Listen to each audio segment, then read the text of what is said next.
UPA सरकार के दौरान एयर इंडिया में हुए घोटाले की सीबीआई ने शुरू की जांच। एयर इंडिया के अधिकारियों के खिलाफ 3 केस दर्ज। इंडियन एयरलाइंस के विलय पर भी प्राथमिक जांच शुरू।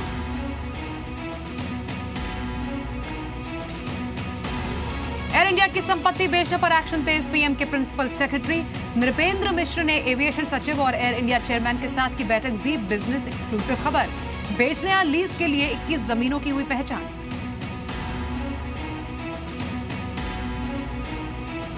शेयर बाजार में ब्लैक मनी रोकने के लिए सेबी का प्रस्ताव। पी नोट्स के जरिए निवेश पर $1000 की फीस लगाने का प्रस्ताव।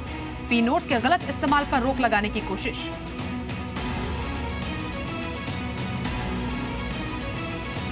निफ्टी रिकॉर्ड स्तर पर बंद। निफ्टी पहली बार 9600 के पार। सेंसेक्स 81, निफ्टी 10 अंक चढ़कर बंद। Realty, healthcare, capital good share टूटे। एफएमसीजी शेयर सबसे ज्यादा चढ़े।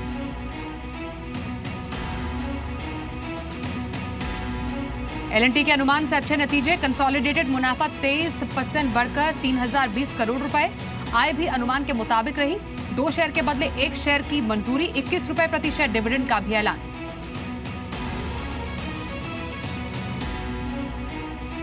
चौथी तिमाही में कोल इंडिया के नतीजे उम्मीद से खराब। कंसो मुनाफा 38% गिरा। क्वार्टर 4 में ऑपरेशनल आय 8.5% बढ़ी।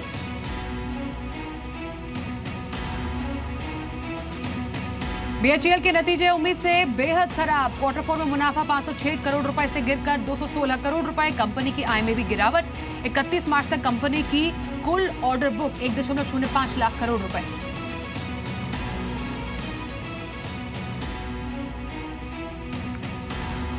जनवरी मार्च तिमाही में औरो फार्मा के नतीजे उम्मीद से खराब। कंसो मुनाफा 3.5% गिरकर 530 करोड़ रुपए। कंपनी की बिक्री 3670 करोड़ रुपए से गिरकर 3580 करोड़ रुपए।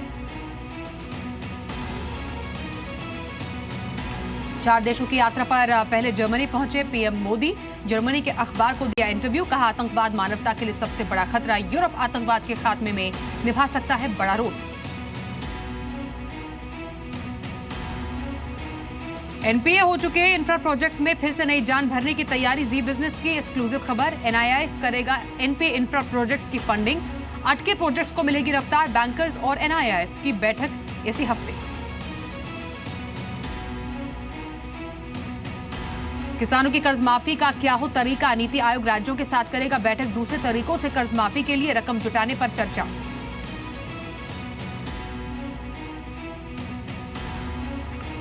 निजी डेटा लीक करने पर सरकार की सख्ती। डेटा प्रोटेक्शन कानून लाएगी सरकार।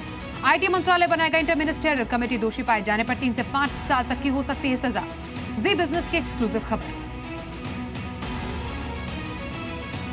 नोएडा अथॉरिटी में जेपी प्रोजेक्ट के खरीदारों का हंगामा। बैठक में जेपी के अधिकारियों के नहीं पहुंचने से नाराज थे खरीदार।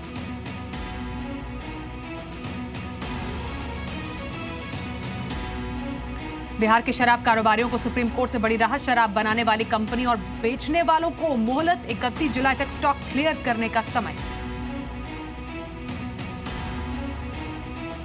फोर्ड ने घटाए कारों के दाम। जीएसटी लागू होने से पहले ही घटाए दाम। इको स्पोर्ट, एस्पायर, फीगो के दाम 30,000 रुपए तक कम किए। मर्सिडीज, बीएमडब्ल्यू जैसी लग्जरी ब्रांड भी घटा चुके हैं दाम।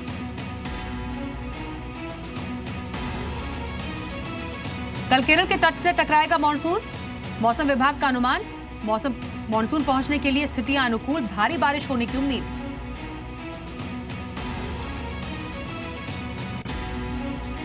पाकिस्तानी फंडिंग को लेकर अलगाववादियों पर एनआईए का शिकंजा। फारूक अहमद डार और जावेद अहमद बाबा से दिल्ली में पूछताछ जारी। बैंक स्टेटमेंट्स और संपत्ति के दस्तावेज देने होंगे।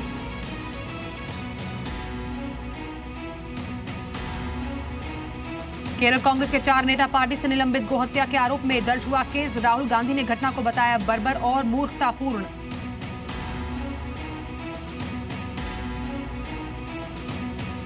ममता बनर्जी को मवेशियों की खरीद फरोख्त पर बैन मंजूर नहीं। कहा, केंद्र का फैसला असंवैधानिक, नहीं मानेंगे। कानूनी रूप से भी देंगे चुनौती।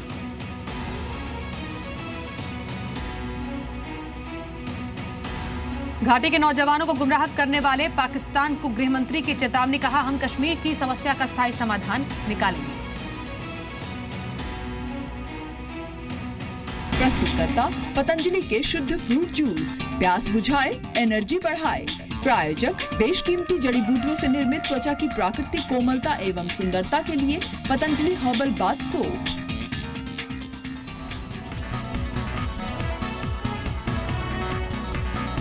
नमस्कार, आप देख रहे हैं न्यूज टुनाइट। मैं हूं स्वाति रायना। सबसे पहले बड़ी खबर, मार्केट रेगुलेटर सेबी ने पी नोट्स निवेश घटाने के लिए फीस लगाने का प्रस्ताव दिया है। सेबी ने पी नोट्स निवेशकों पर $1000 लेवी लगाने का प्रस्ताव दिया है। हर विदेशी निवेशक को जारी होने वाले पी नोट्स पर $1000 की लेवी लगाने का प्रस्ताव है। साथ ही निवेशकों को 2020 तक मौजूदा स्थिति से निकलने का भी आदेश दिया है। सेबी ने ऐसे डेरिवेटिव्स के बदले पी नोट्स जारी करने का भी बैन लगाने का प्रस्ताव दिया जिनका स्पेकुलेशन किया जा सकता है। पी नोट्स के जरिए बाजार में ब्लैक मनी की शिकायतों के बाद सेबी पहले ही ऐसे कदम उठाता रहा है और हाल ही में सेबी ने पी नोट्स के लिए केवाईसी को जरूरी कर दिया है। साथ ही रेजिडेंट इंडियंस, एनआरआई और एनआरआईज की कंपनियों की ओर से पी नोट्स के जरिए निवेश पर भी बैन लगाया गया था। इन उपायों से पी नोट्स के जरिए स्टॉक मार्केट में निवेश में कमी आई है। पी नोट्स के जरिए वो निवेशक भी भारतीय बाजार में निवेश कर सकते हैं जिन्होंने भारत में रजिस्ट्रेशन नहीं कराया है। मेरे सहयोगी अनुराग शाह इस पूरी खबर पर और बातचीत के लिए हमारे साथ है। अनुराग, सेबी पहले भी कई बार कदम उठा चुकी है, लेकिन अब जो मंशा है वो साफ है कि हाँ, पी नोट्स के जरिए जो ब्लैक मनी चैनलाइज होता है स्टॉक मार्केट में, उस पर पूरी तरह से लगाम लगानी है। जी बिल्कुल। सबसे पहले तो मैं बताना चाहूँगा कि जो ब्लैक मनी को कर्ब करने के लिए जो एसआईटी बनी थी, उस एसआईटी ने भी ये कहा था कि पी नोट्स के जरिए जो निवेश आता है भारत में वो रिस्की हो सकता है, और उसके बाद से ही सेबी वक्त वक्त पे कदम उठाता रहा है कि जो पी नोट्स के जरिए जो निवेश आता है उसके ऊपर चेक्स एंड बैलेंसेज रखे जाए। और जिस तरह से जो आज ये रेगुलेटरी फीस लगाई गई है, हर के जो भी फॉरेन इन्वेस्टर है वो पी नोट्स के जरिए जो निवेश करेगा उसको $1000 लेवी देनी पड़ेगी, क्योंकि पी नोट्स के जरिए जो निवेश किया जाता है उसमें ये आइडेंटिटी बताई नहीं जाती है, इसलिए पी नोट्स के जरिए ज़्यादा से ज़्यादा निवेश होता है। एक वक्त होता था जब ओवरऑल निवेश स्टॉक मार्केट में होता था वो पी नोट्स के जरिए करीबन 50% जो उसका निवेश होता था वो पी नोट्स के जरिए होता था, लेकिन जैसे जैसे सेबी की शक्ति बढ़ती जा रही है उसके बाद अब ये जो ओवरऑल फॉरेन निवेश है उसका मात्र 6% रह गया है, और अभी की जो हालत है वो 4 महीने के लो पे करीबन 1,68,000 करोड़ ही जो निवेश है वो पी नोट्स के जरिए है। और तो इसका मकसद यही है कि जो स्पेकुलेशन होता था या जो ब्लैक मनी पार्क होती थी पी नोट्स के जरिए, तो उसको कहीं ना कहीं सेबी रोकना चाहता। वाकई सेबी की मंशा यहाँ पर पूरी तरह साफ है। इनफैक्ट केआर चोकसी के एमडी देवेन चोकसी ने कहा है कि सेबी की नई गाइडलाइन से ट्रांसपेरेंसी बढ़ जाएगी। सुनिए।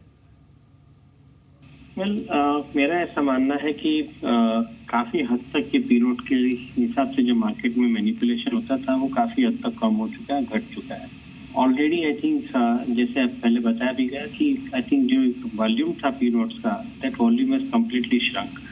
और जो हिसाब से एफबीआई की जो नई गाइडलाइंस आई है जिसके अंदर ट्रांसपेरेंसी काफी हद तक लेके आया है और सिंप्लीफिकेशन भी काफी हद तक लेके आया है, मैं नहीं मानता कोई भी फॉरेन नेशनल को इन्वेस्ट करने के लिए पी नोट का सहारा अभी लेना पड़े, because I think the situations have become very very amicable for anybody to invest in India. It's absolutely. वहीं सेबी के पूर्व ईडी जेएन गुप्ता ने कहा है कि पी नोट्स पर सेबी का यह आदेश सांकेतिक है। हम इसको देखते हैं कि एक सिंबॉलिक इशू है और ये सेबी मैसेज देना चाहता है कि वो पी नोट के मामले में फुल ट्रांसपेरेंसी चाहते हैं, और फुल ट्रांसपेरेंसी का मतलब ये होगा कि आगे चल के जो पी नोट का है, वैसे भी हम लोग देख रहे हैं कि पी नोट की काफी तादाद कम हो गई है, तो आगे कम होगी और वो फुल ट्रांसपेरेंसी चाहते हैं। तो दिस इज वन मेजर, इसकी वजह से पी नोट का वॉल्यूम कम होगा। चलिए शेयर मार्केट की भी आज बात कर लें तो निफ्टी नए रिकॉर्ड स्तर पर बंद हुआ है। हालांकि कारोबारी सत्र के दौरान बाजार में उतार चढ़ाव देखने को मिला। बैंक निफ्टी ने भी आज नया उच्चतम स्तर छुआ। मिड कैप और स्मॉल कैप शेयरों में बिकवाली देखने को मिली और कारोबार खत्म होने पर सेंसेक्स 81 अंक और निफ्टी 10 अंक की बढ़त के साथ बंद हुए। Realty, healthcare, capital goods, IT, PSU, banks और एडीएजी कंपनियों के शेयरों में सबसे ज्यादा गिरावट रही। वहीं एफएमसीजी और एनबीएफसी शेयरों में खरीदारी दिखी। आज के कारोबार में फार्मा शेयरों में निचले स्तरों से जोरदार रिकवरी दिखी। कि हमको ऊंचे लेवल पे ही खरीदारी करनी पड़ेगी। स्टॉक का अगर हम इंतज़ार करेंगे नीचे तो नहीं आएंगे। दो मुख्य कारण, एफआईआईज दबा के पैसा लगाएंगे क्योंकि जिस तरह से करेंसी एक बार वापस अप्रिशिएट जब भी होना शुरू होगी और 6-3 0.99 को जब कभी भी करेंसी बियॉन्ड उसके अप्रिशिएट होती है तो हम पाएंगे कि यहाँ पे लगातार तेज़ी बन जाएगी एफआई इन्वेस्टमेंट्स में। और दूसरी बात यह कि डोमेस्टिक जो पैसा आ रहा है वो इतना ज़्यादा आएगा कि एफआईज को लगेगा कि हम इंतज़ार नहीं कर सकते, हमारे बलबूते मार्केट नहीं चलता है। चलिए आ जाए कुछ नतीजों की बात करें। चौथी तिमाही में लार्सन एंड टूब्रो के नतीजे उम्मीद से बेहतर रहे हैं। जनवरी मार्च तिमाही में कंपनी का मुनाफा 7% से ज्यादा बढ़कर 3020 करोड़ रुपए हो गया है। पिछले साल इसी तिमाही में कंपनी का मुनाफा 2815 करोड़ रुपए था। कंपनी की बिक्री 32,875 करोड़ रुपए से बढ़कर 36,827 करोड़ रुपए हो गई है। कंपनी ने 2 शेयर के बदले 1 शेयर फ्री देने को मंजूरी दी है। कंपनी ने 21 रुपए प्रति शेयर के डिविडेंड को भी मंजूरी दी है। वहीं चौथी तिमाही में कोल इंडिया का मुनाफा 38% घटकर 2,716 करोड़ रुपए हो गया है। वित्त वर्ष 2016 की चौथी तिमाही में कोल इंडिया का मुनाफा 4,398 करोड़ रुपए रहा था। चौथी तिमाही में कोल इंडिया की आय 8.6% बढ़कर 24,780 करोड़ रुपए पर पहुंच गई है, जबकि पिछले साल चौथी तिमाही में कोल इंडिया की आय 22,813 करोड़ रुपए रही थी। चौथी तिमाही में बीएचईएल का मुनाफा करीब 57% घटकर 216 करोड़ रुपए रह गया है, जबकि पिछले साल चौथी तिमाही में बीएचईएल का मुनाफा 506 करोड़ रुपए रहा था। जबकि बीएचईएल की बिक्री 5.2% गिरकर 10,300 करोड़ रुपए रही है। पिछले साल इसी तिमाही में बीएचईएल की बिक्री 10,870 करोड़ रुपए रही थी। आज की एक और बड़ी खबर, सीबीआई ने एयर इंडिया के 111 एयरक्राफ्ट खरीद मामले में केस रजिस्टर किया है। 70,000 करोड़ रुपए के 111 एयरक्राफ्ट खरीदे गए थे और ये खरीद यूपीए 2 सरकार के दौरान हुई थी। सीबीआई ने आईपीसी की धाराओं 120B, 420 और पीसी एक्ट के तहत एयर इंडिया के अधिकारियों और अननोन के खिलाफ ये मामला दर्ज किया है और सीबीआई ने कुल 3 केस इसमें रजिस्टर किए हैं और 1 पीई भी दाखिल किया है। चलिए इस पर और जानकारी लेते हैं मेरे सहयोगी संतोष से ही। संतोष, यूपीए 2 का ये मामला है, उस समय से अब तक अब सीबीआई ने 3 एफआईआर यहां पर दर्ज की है। डिटेल में आपसे जानकारी लेना चाहेंगे कि एफआईआर में क्या क्या कहा गया है।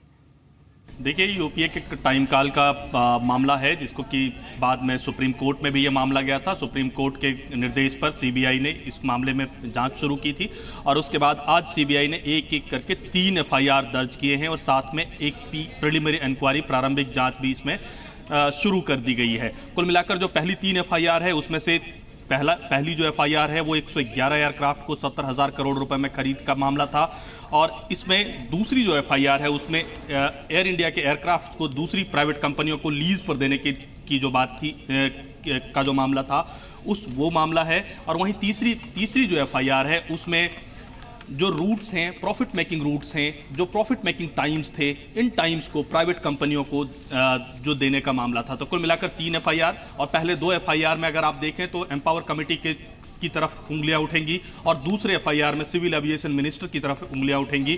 तो अब जांच के दायरे में ये दोनों ही, जो पहले एम्पावर कमेटी जो उस समय के यूपीए की सरकार में होती थी, उस कमेटी के चेयरमैन भी जांच के दायरे में आएंगे। तो वहीं दूसरी तरफ सिविल एविएशन मिनिस्टर जो उस समय थे उनके ऊपर भी जांच की उंगली उठेगी। जी, बहुत शुक्रिया संतोष और जानकारी के लिए आपका। आगे बढ़ते हैं। अब जीएसटी की ज्यादातर दरें आने के बाद दवा मैन्युफैक्चरर सरकार से गुहार लगा रहे हैं कि दवाइयों की नई कीमतों को जल्द नोटिफाई किया जाए, क्योंकि जीएसटी नियमों के मुताबिक एक ही दवा की 2 कीमतें नहीं हो सकती हैं। इसलिए अगर एनपीपीए जल्द नई कीमतें तय करता है तो जीएसटी आने तक नई पैकेजिंग और लेबलिंग के साथ दवाइयों को विक्रेताओं तक पहुंचाया जा सकता है। जीएसटी काउंसिल ने ज्यादातर सर्विसेज और प्रोडक्ट्स की जीएसटी दर तय कर दी है और इसके साथ ही ज्यादातर दवाइयां 12% की टैक्स कैटेगरी में आएगी। दवा मैन्युफैक्चरर से लेकर दवा विक्रेता डिपार्टमेंट ऑफ फार्मास्यूटिकल से गुहार कर रहे हैं कि जल्द से जल्द ड्रग प्राइस कंट्रोल ऑर्डर के जरिए सभी दवाइयों की नई कीमतों को नोटिफाई किया जाए, क्योंकि नए तरीके से दवाइयों की पैकेजिंग, लेबलिंग और डिस्ट्रीब्यूशन में 90 दिन तक का वक्त लगता है और ऐसा नहीं करने पर जीएसटी के लागू होने के बाद मार्केट में दवाइयों की किल्लत हो सकती है। गवर्नमेंट से ये कहना चाहते हैं कि या तो आप हमें जो एग्जैक्ट प्राइस बढ़ गया है वो हमें आप बढ़ा के दीजिए और नॉर्म्स आप डिक्लेयर कर दीजिए। डीपीसीओ के जो नॉर्म्स होते हैं, प्राइसेस होते हैं, they should list that price. Otherwise we'll have a problem. We can't sell the drugs without the price. Notified करना चाहिए प्राइस को. हमारी एक ऐसी इंडस्ट्री है जो प्राइस कंट्रोल में है, बाकी लोगों को प्रॉब्लम नहीं है. फिलहाल दवाइयों पर 9% की दर से टैक्स लगता है, लेकिन जीएसटी में ज्यादातर दवाइयों पर 12% की दर से टैक्स लगेगा. लेकिन लाइफ सेविंग ड्रग्स को 5% की कैटेगरी में रखा गया है और जिन बल्क ड्रग्स से दवाइयां बनती है उन पर 18% जीएसटी की दर है. जीएसटी कानून के मुताबिक दवा मैन्युफैक्चरर्स को पूरा क्रेडिट रिफंड मिलेगा, लेकिन ज्यादा चिंतित दवा विक्रेता हैं, क्योंकि मौजूदा दवाई के स्टॉक में वे पूरा टैक्स दे चुके हैं, लेकिन मैन्युफैक्चरर नहीं होने की वजह से उन्हें सिर्फ वेट का रिफंड मिलेगा, एक्साइज ड्यूटी के टैक्स का हिस्सा नहीं मिलेगा. अगर 1 जुलाई से जीएसटी आ रहा तो 30 जून में जो भी रिटेलर हैं, खुदरा व्यापारी और ये हमारे होलसेलर, इनके पास जो भी माल है इसके ऊपर 1 जुलाई के बाद हमको 12% देना पड़ेगा. वैट का इनपुट क्रेडिट हमें मिलेगा, मगर एक्साइज जो इनबिल्ट है. जीएसटी लागू होने के बाद मार्केट में दवाइयों की किल्लत नहीं हो, इसलिए दवा विक्रेता और मैन्युफैक्चरर्स 2 जून को एनपीपीए यानी नेशनल फार्मा प्राइसिंग अथॉरिटी से मुलाकात करने वाले हैं, क्योंकि फार्मा ही ऐसा सेक्टर है जहां दवा मैन्युफैक्चरर्स को कीमतों को तय करने का अधिकार नहीं है. इसलिए कंपनियां जल्द से जल्द कीमतों को नोटिफाई करने की मांग कर रही है. अनुराग शाह, जी मीडिया, मुंबई. वित्त मंत्री अरुण जेटली ने कहा है कि जीएसटी देश के लिए गेम चेंजर साबित होने वाला है. जेटली ने कहा कि इससे न सिर्फ टैक्स चोरी रुकेगी, बल्कि ज्यादा से ज्यादा लोग टैक्स के दायरे में आएंगे. It certainly will be a more efficient tax. And one of the important changes an efficient tax can bring about is that not only does it check evasion, it also helps in evolving India from becoming a more tax compliant society. GST में input credit के मुद्दे पर आज petroleum मंत्रालय की एक बैठक हुई, जिसमें तेल और गैस सेक्टर की कंपनियों के 5 प्रोडक्ट्स को जीएसटी से बाहर रखने के मुद्दे पर चर्चा हुई. बैठक में कहा गया कि इन प्रोडक्ट्स को जीएसटी से बाहर कर इंडस्ट्री को लॉन्ग टर्म में नुकसान होगा. इंडस्ट्री के मुताबिक मौजूदा नियमों में पाइपलाइन इंफ्रा में लॉन्ग टर्म इन्वेस्टमेंट लाने में मुश्किल होगी. साथ ही बैठक में जीएसटी नियमों में संशोधन की मांग की गई है. बैठक में नेचुरल गैस, सीएनजी, बायोडीजल और एथेनॉल ब्लेंडेड पेट्रोल को 0 जीएसटी स्लैब में रखने की मांग की गई है. वहीं इंडस्ट्री की मांग को पेट्रोलियम मंत्रालय वित्त मंत्रालय के सामने रखेगा. जीएसटी की बारीकियों को समझाने के लिए आज अरविंद सुब्रमण्यम ने दिल्ली के विधायकों की क्लास ली. अरविंद सुब्रमण्यम ने विधायकों को जीएसटी के फायदों के बारे में बताया, साथ ही जानकारी दी कि कैसे जीएसटी से टैक्स सिस्टम आसान हो जाएगा. अरविंद सुब्रमण्यम ने बताया कि जीएसटी लागू होने के बाद डीलर्स को कई जानकारी कंप्यूटर पर देनी होगी, जिससे भ्रष्टाचार पर लगाम लगेगी और गलतियां भी आसानी से पकड़ में आ जाएंगी. मेक इन इंडिया के लिए भी जीएसटी फायदेमंद ही साबित होगा. आज का जो सेशन है, it was like a technical interaction between जो लेजिस्लेटर्स हैं हमारे साथ, और हमारी I was just trying to explain कि क्या इसके मैक्रो इम्प्लीकेशंस होंगे. अब ये ओवरऑल कंक्लूजन मेरा ये है, भारत देश के लिए तो बहुत ही अच्छा टैक्स है, और मेरे हिसाब से दिल्ली के लिए भी this is a good tax, क्योंकि Delhi is services producing and consuming state, तो दिल्ली के लिए अच्छा रहेगा. 4 देशों की यात्रा पर निकले पीएम नरेंद्र मोदी सबसे पहले जर्मनी पहुंच चुके हैं, जहां वो जर्मनी की चांसलर एंजेला मर्केल से मुलाकात करेंगे. बर्लिन पहुंचते ही पीएम मोदी ने जर्मनी के एक अखबार को दिए गए इंटरव्यू में कहा कि आतंकवाद पूरी मानवता के लिए खतरा है, उससे निपटने के लिए यूरोप बड़ी भूमिका निभा सकता है. हाल ही में मैनचेस्टर में आतंकी हमले में 22 लोगों की जान गई थी. पीएम मोदी जर्मनी के राष्ट्रपति फ्रैंक वॉल्टर स्टाइनमायर से भी मुलाकात करेंगे. पीएम जर्मनी के बाद स्पेन, रूस, फ्रांस जाएंगे. ये किसी भी भारतीय प्रधानमंत्री का 30 सालों में स्पेन का पहला दौरा होगा. फ्रांस के नवनियुक्त राष्ट्रपति इमैनुअल मैक्रो के साथ भी पीएम मोदी मुलाकात करेंगे. मॉनसून के कल केरल पहुंचने की पूरी संभावना है. जी बिजनेस एक्सक्लूसिव बातचीत में आईएमडी के डायरेक्टर जनरल केजी रमेश ने कहा कि मॉनसून कल केरल पहुंचने की सभी स्थिति अनुकूल है.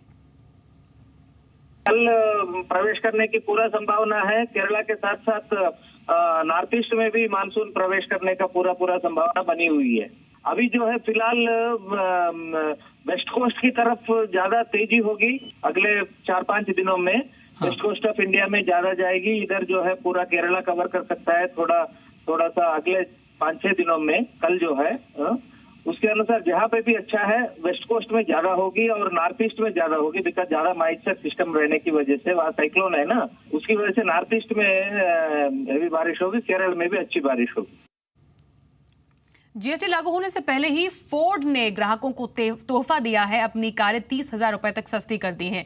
कंपनी ने अपनी compact SUV EcoSport, hatchback Figo और कॉम्पैक्ट सेडान अस्पायर के दाम घटा दिए हैं। इको स्पोर्ट पर 20 से 30,000 रुपए तक की छूट मिलेगी।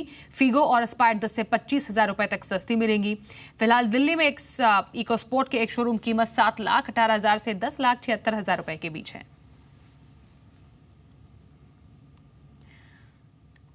संकट से जूझ रही मार्केट प्लेस स्नैपडील को 113 करोड़ रुपए की नई फंडिंग मिली है। ये फंडिंग कंपनी के शुरुआती निवेशक नेक्सिस वेंचर पार्टनर्स और फाउंडर्स कुणाल बहल और रोहित बंसल से मिली है। एनवीपी 96 करोड़ 26 लाख की फंडिंग उसने की है। ये फंडिंग ऐसे वक्त मिली है जब कंपनी को बेचने की चर्चा जोरों पर है।